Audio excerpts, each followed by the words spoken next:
تمام دنیا کے کام چھوڑ کر میری تلاوت کیا کرتا تھا،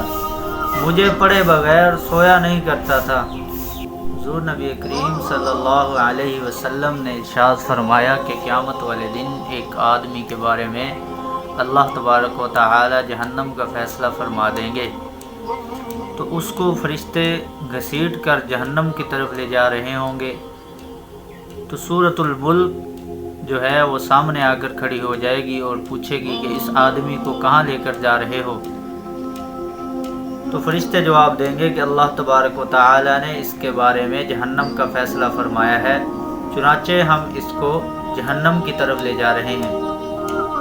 تو سورۃ الملک اللہ تبارک و تعالی کے عرش کا سایہ پکڑ کر کھڑی ہو جائے گی اور کہے گی کہ اے اللہ، یہ بندہ روزانہ رات کو دنیا سے بے خبر ہو کر، دنیا سے بیزار ہو کر، تمام دنیا کے کام چھوڑ کر میری تلاوت کیا کرتا تھا، مجھے پڑھے بغیر سویا نہیں کرتا تھا۔ اے اللہ،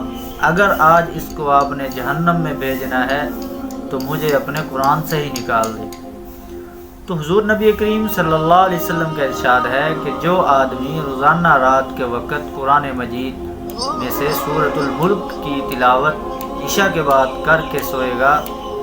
تو قبر کے اندر عذاب اور بندے کے درمیان میں یہ سورۃ الملک دیوار بن کر کھڑی ہو جائے گی، بندے کے اوپر عذاب نہیں آنے دے گی۔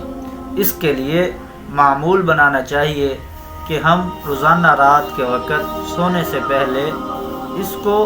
اپنے زندگی میں اپنے اوپر جو ہے وہ فرض کر لیں